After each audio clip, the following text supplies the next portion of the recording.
கடுமையான நெருக்கடிக்கு உள்ளாகி இருக்கக்கூடிய காலத்தில்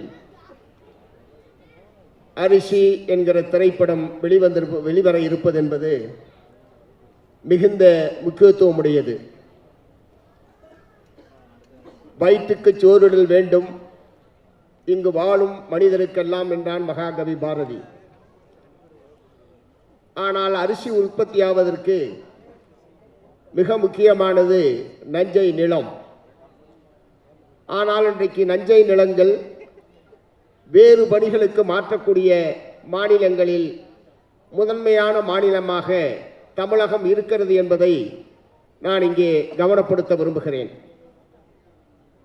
நஞ்சை நிலங்கள் மருத்துவமனைகளாக, வீட்டு மனைகளாக, பல்வேறு வளர்ச்சி திட்டங்கள் என்கிற பெயரில் வேறு பணிகளுக்கு மாற்றப்படுகிறது. குறிப்பாக நகர்ப்புறத்திலே வாழக்கூடியவர்கள் அல்லது உயர் வகுப்பை சார்ந்தவர்கள், உயர் வருமானம் பெறக்கூடியவர்கள், வீட்டுமனை விற்பனையாளர்கள், அவர்கள் என்ன நிலத்தை விற்றாலும் குறிப்பாக நஞ்சை நிலங்களை வாங்குவது, அதை வீட்டுமனைக்காக பயன்படுத்துவது என்கிற போக்கு இருந்து கொண்டிருக்கிறது. நாம் அந்த நேரத்தில் நாம் உண்ணுகிற உணவை பற்றியோ, இந்த அரிசி எங்கிருந்து வருகிறது என்பதை பற்றியோ எந்த விதத்திலும் நாம் கவனத்தில் கொள்வதில்லை. இன்னொன்றையும் நான் சொல்ல விரும்புகிறேன். திருமணங்களில் மணமக்களை வாழ்த்துவதற்கு அரிசியை வீசி வாழ்த்துவது என்கிற ஒரு பழக்கம் தமிழகத்திலே கடைபிடிக்கப்பட்டுக் கொண்டிருக்கிறது. இந்தியாவிலே பல மாநிலங்களிலும் கடைபிடிக்கப்பட்டுக் கொண்டிருக்கிறது. மணமக்களை வாழ்த்துவதற்காகத்தான் நாம் அந்த அரங்கத்திற்கே நாம் சென்றிருக்கிறோம். நாம் அரிசியை வீசவில்லை என்றாலும் மணமக்களை வாழ்த்தியதாகத்தான் அர்த்தம். ஆனால் அரிசியை வீசுவதன் மூலமாக அந்த அரிசி மணமக்களை சென்று சேருவதில்லை. அது மண்டபத்தினுடைய மூளை முடுக்கெல்லாம் தரையிலே தான் விழுகிறது. அதை மிதித்து கொண்டுதான் நாம் மணமக்களை வாழ்த்துவதற்கு மேடையிலே ஏறுகிறோம். அரிசி இல்லாமல் மலர்களை, உதிரி பூக்களை நீங்கள் வீசினாலும் அது மணமக்களை சென்று சேராது. நாம் வாழ்த்தினோம் என்கிற ஒரு மனநிறைவு நமக்கு ஏற்படும். ஒரு வருஷத்திற்கு ஒரு 50 லட்சம் திருமணங்கள் நடைபெறுகிறது என்று சொன்னால் எத்தனை கோடி கிலோ அரிசியை நாம் வீணாக்கி கொண்டிருக்கிறோம் என்பதை திருமணத்தை நடத்தக்கூடியவர்களும் இது போன்ற அரிசியை போட்டு வாழ்த்துவது என்கிற முறையில் ஒரு பழக்கத்தை தொடர்ந்து கடைபிடிப்பது என்பது எவ்வளவு தவறானது என்பதை அருள் கூர்ந்து நீங்கள் சிந்திக்க வேண்டும் என்று இந்த சந்தர்ப்பத்தில் கேட்டுக்கொள்ள விரும்புகிறேன்.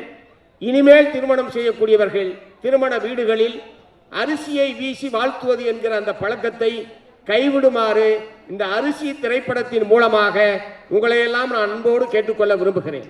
உதிரி பூக்களை போட்டு அது எப்படினாலும் மலர் என்பது காய்ந்து கருகிவிடும். ஆகவே மலரை நீங்கள் பயன்படுத்துவதன் மூலமாகவும் மணமக்களை வாழ்த்த முடியும். இரண்டாவது, இந்த நஞ்சை நிலங்களை பாதுகாப்பது என்பது மிக மிக முக்கியமான ஒன்று. நாட்டினுடைய ஜனத்தொகை என்பது உயர்ந்து கொண்டே இருக்கிறது. 140 கோடியை தாண்டி சென்று கொண்டிருக்கிறது. இவ்வளவு மக்களுக்கும் உணவளிக்க வேண்டும் என்று சொன்னால் விளைநிலங்கள் பாதுகாக்கப்படுவது என்பது மிக மிக அவசியமான ஒன்று. ஆகவே வளர்ச்சி திட்டங்கள் என்கிற பெயரில் நல்ல விளைநிலங்களை வேறு பணிகளுக்கு மாற்றுவதற்கு எதிராக பொதுமக்கள் குரல் எழுப்ப வேண்டும். விவசாய சங்கங்கள், கம்யூனிஸ்ட் இயக்கங்கள், எங்களை போன்றவர்கள் இத்தகைய குரல்களை எழுப்புவதனால் மட்டும் அதை தடுத்து நிறுத்திவிட முடியாது. ஆட்சியாளர்கள் நாங்கள் வளர்ச்சிக்கு எதிரானவர்கள் என்கிற முறையில் அதே பிரச்சனையை எங்களுக்கு எதிராக திருப்பக்கூடிய காரியத்தை நாங்கள் ஒவ்வொரு பிரச்சனையிலும் எதிர்கொண்டிருக்கிறோம்.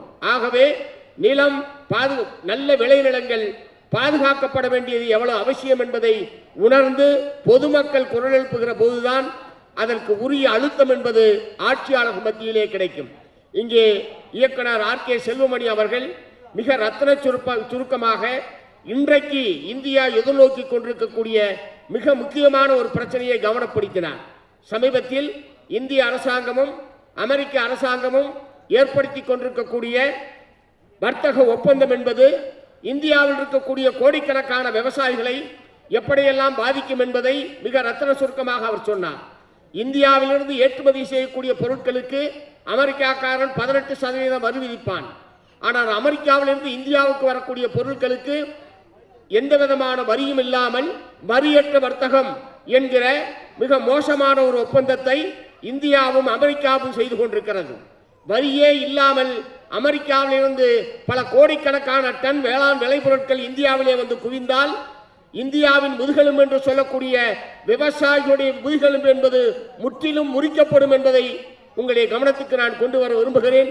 இப்படி பலவிதமான விவசாய பிரச்சனைகள் இந்திய நாடு முழுவதும் அனைவராலும் விவாதிக்கப்படக்கூடிய ஒரு சூழ்நிலையில் அரிசி என்கிற அந்த 3 எழுத்தின் மூலமாக விவசாயத்தை, விவசாய பிரச்சனைகளை நாட்டு மக்களுடைய கவனத்துக்கு கொண்டு வரத்தக்க வகையில் இந்த திரைப்படம் வெளிவர இருக்கிறது. இந்த திரைப்படத்திலே ஏற்கனவே விவசாயிகள் மத்தியில், விவசாய தொழிலாளர்கள் மத்தியில் பல்லாண்டு காலம் பணியாற்றியிருக்கக்கூடிய எனது பேரன்பிற்குரிய தோழர் முத்தரசன் அவர்கள் இந்த திரைப்படத்திலே கதாநாயகனாக வாழ்ந்திருக்கிறார் என்கிற முறையில் தோழர் முத்தரசன் அவர்களுக்கும் தோழர் சமுத்திரக்கனி அவர்களுக்கும் திரை இயக்குநர்களுக்கும் திரை இயக்குனர் விஜயகுமார் அவர்களுக்கும் திரைக்கலைஞர்கள் அனைவருக்கும் மார்க்சிஸ்ட் கம்யூனிஸ்ட் கட்சியின் சார்பில் என்னுடைய பாராட்டுக்களை தெரிவித்துக் கொள்ள விரும்புகிறேன். இந்த படம் வெற்றி பெற வேண்டும். இதன் மூலமாக விவசாயமும் விவசாயிகளும் வெற்றி பெற வேண்டும் என்று கூறி நிறைவு செய்கிறேன். வணக்கம்.